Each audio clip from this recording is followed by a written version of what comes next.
Evacuation. More than 100,000 men, women, and children, all of Japanese ancestry, removed from their homes in the Pacific Coast states to wartime communities established in out-of-the-way places. Their evacuation did not imply individual disloyalty, but was ordered to reduce a military hazard at a time when danger of invasion was great. Two-thirds of the evacuees are American citizens by right of birth. The rest are their Japanese-born parents and grandparents. The people are not under suspicion. They are not prisoners. They are not internees. They are merely dislocated people, the unwounded casualties of war. The time, spring and summer of 1942. The place, 10 different relocation centers in unsettled parts of California, Arizona, Utah, Idaho, Wyoming, Colorado, and Arkansas. The relocation centers are supervised by the War Relocation Authority, which assumed responsibility for the people after they had been evacuated and cared for temporarily by the Army. A relocation center, housing from 7,000 to 18,000 people. Barrack-type buildings divided into compartments. 12 or 14 residence buildings to a block. Each block provided with a mess hall, bathhouse, laundry building, and recreation hall. About 300 people to a block. The entire community bounded by a wire fence and guarded by military police, symbols of the military nature of the evacuation. Each family, upon arrival at a relocation center, was assigned to a single-room compartment, about 20 by 25 feet. Barren, unattractive. A stove, a light bulb, cots, mattresses, and blankets. Those were the things provided by the government. The family's own furniture was in storage on the West Coast. Scrap lumber, perhaps some wallboard, and a great deal of energy, curtains, pictures, drapes, depending on the family's own ingenuity and taste, helped to make the place livable. Some families built partitions to provide some privacy. Others took what they received and made the best of it. The 300 or so residents of each block eat in a mess hall, cafeteria style. Rough wooden tables with attached benches. The food is nourishing, but simple. A maximum of 45 cents a day per person is allowed for food, and the actual cost is considerably less than this, for an increasing amount of the food is produced at the centers. A combination of Oriental dishes to meet the tastes of the Issei, born in Japan, and of American-type dishes to satisfy the Nisei, born in America. Lands that had never been occupied or farmed were chosen for most of the relocation centers. Most of the land was covered with desert growth, or with timber in the case of the Arkansas centers. It had to be cleared before farming could start. Then it had to be leveled, and irrigation ditches laid out, or rebuilt, in order that the people could produce a part of their own food. Then came the plowing and preparation of the soil and planting. A few of the centers had crops in 1942. In 1943, all of them. About half of the evacuated people were farm folk, skilled producers of vegetables, fruits, and other crops. They had made desert lands productive before, and around the relocation centers they could and did do it again by the application of hard work and water for irrigation. At the two centers in Arkansas, they have introduced Western-type irrigation and succeeded in producing vegetables in the heat of midsummer, when ordinary production methods are not successful. Tomatoes, peppers, cucumbers, corn, melons, and many other crops have been grown on land that a year or 2 years ago was unproductive. Food production is aimed at self-support for the relocation centers. It does not go onto the open market. From the fields, it goes to the center warehouse. From there, it may go to the kitchens, or it may be shipped to other centers. The Arizona centers are most productive in winter. The others produce only in summer or fall, so vegetable crops are exchanged. Besides the workers engaged in farming, it takes many others to handle food, in the warehouses, in transportation, in the kitchens. To keep the rolling equipment, trucks, cars, and tractors in operation, it takes mechanics and machinists. Water mains have to be laid and repaired. Roads, sanitation systems, and buildings have to be maintained. At the Arkansas centers, the land is covered with trees, and the clearing process provides lumber for construction and firewood for heating. Those who work are paid. Wages by outside standards are low. $12 a month for beginners, $16 a month for most of the workers, and $19 for professional people such as doctors and others on skilled or difficult work. The workers also receive a small cash allowance for clothing. The money received as wages lets an evacuee buy the things he needs, which are not provided by the government. But most have had to draw on their savings to live as they would like to. In each center, a cooperative business association operates stores which handle clothing, toilet articles, and the merchandise which would be needed in any community. The co-ops also run barber shops, beauty parlors, shoe repair shops, and other services for the community.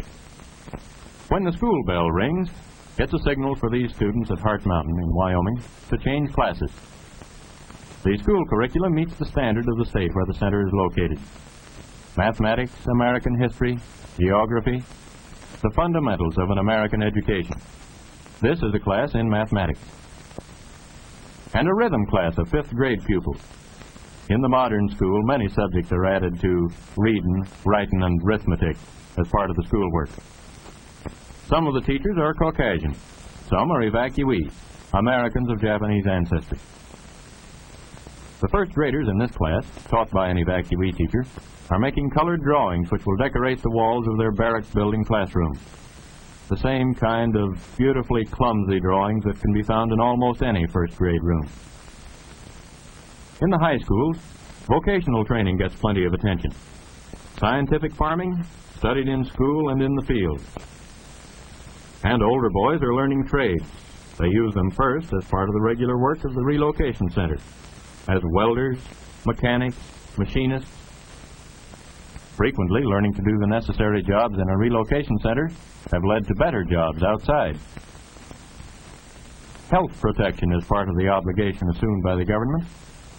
Evacuee doctors and nurses serve in the hospital under the supervision of Caucasians. Dentists, oculists, and pharmacists also. The Japanese professional men and women, most of them American citizens, had their own practices on the West Coast before evacuation. Many of them now are in the Army Medical Corps, and others have replaced doctors and other health workers in communities outside the centers.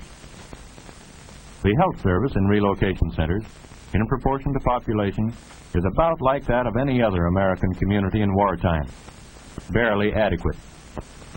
The evacuees have a form of community self-government, which aids the appointed officials in administration of the community. A community council of evacuees is elected to make rules and regulations. Anyone 18 years old or older is eligible to vote in the elections, which are carried on in the democratic manner. A judicial commission sits in judgment on minor offenses. Attorneys among the evacuees represent the prosecution and the defense. A serious crime would be tried in the regular courts outside the center. The crime rate among people of Japanese ancestry in the United States always has been extremely low, and this has proved to be the case in the centers. After working hours, over weekends, a relocation center is the scene of baseball and softball games by the dozen. The teams are counted by the hundreds. The evacuees have provided practically all of their own equipment, for little government money has been spent for strictly recreational purposes.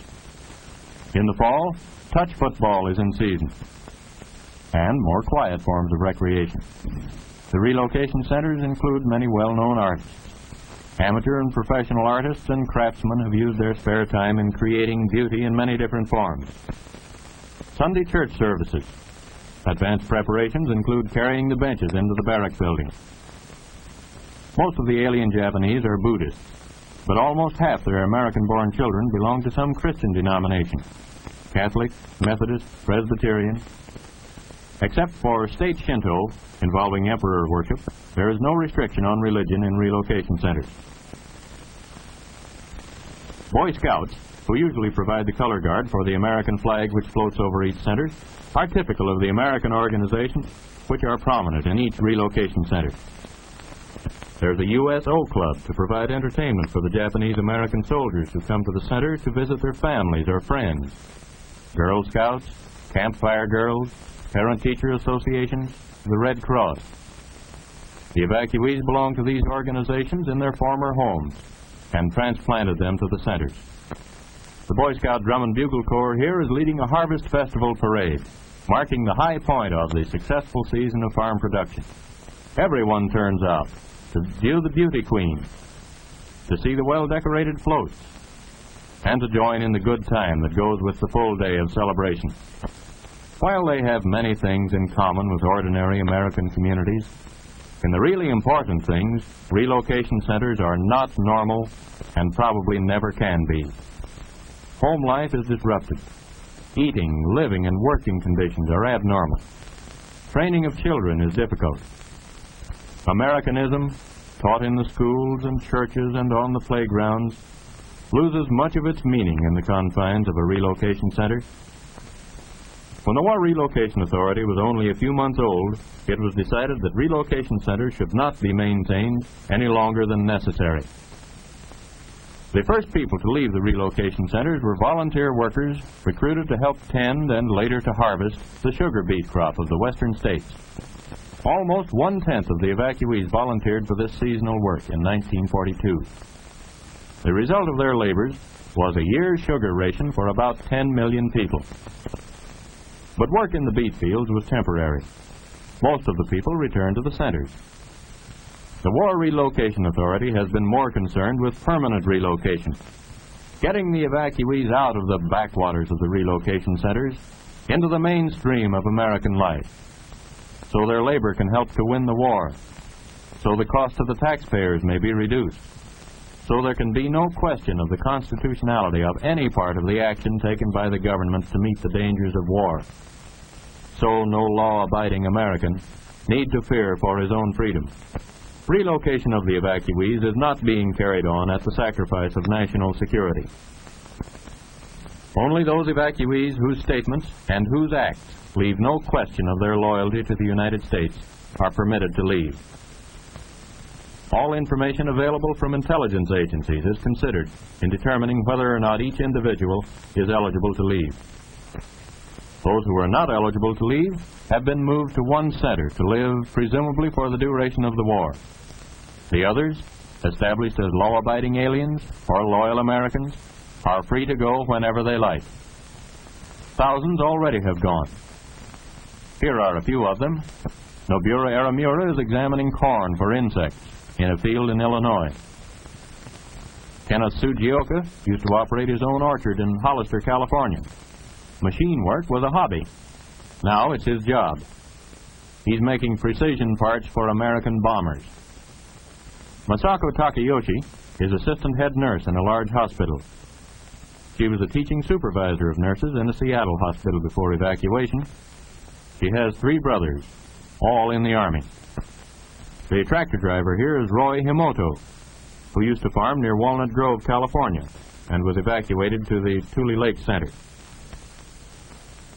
This young machinist has learned his trade since he relocated to Chicago, and his boss says he's learned it well.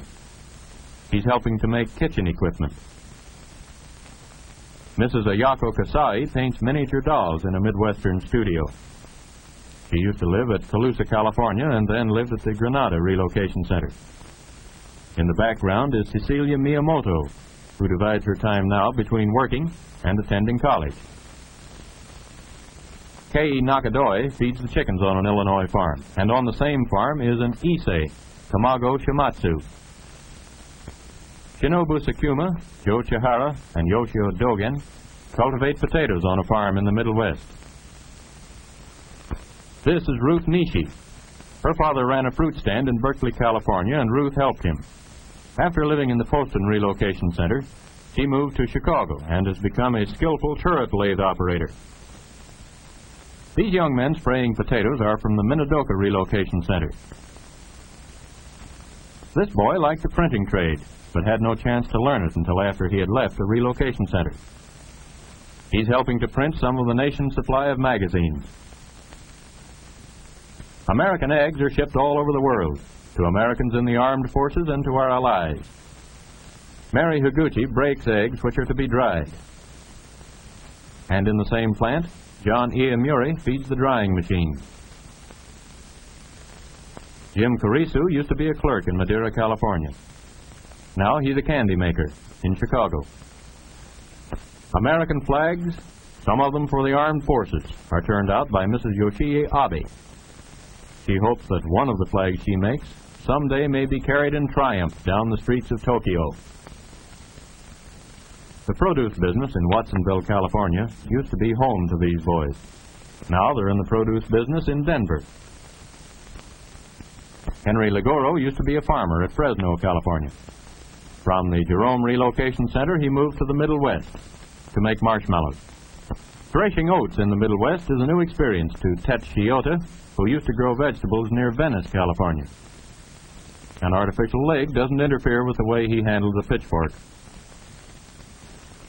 This young fellow, operating a bookbinding machine, is typical of the evacuees who are adjusting to new communities, getting along with their employers, fellow workers, and neighbors, and finding satisfaction in becoming self-supporting once more. The Americanism of the great majority of America's Japanese finds its highest expression in the thousands who are in the United States Army. Almost half of them are in a Japanese-American combat team, created by order of the Secretary of War early in 1943. Some of the volunteers came from Hawaii, some from the eastern part of the United States mainland, where there was no mass evacuation. Hundreds of them volunteered while they were in relocation centers. Volunteered to fight against the militarism and oppression of Japan and Germany. They know what they're fighting against, and they know what they're fighting for. Their country, and for the American ideals that are part of their upbringing. Democracy, freedom, equality of opportunity, regardless of race, creed, or ancestry.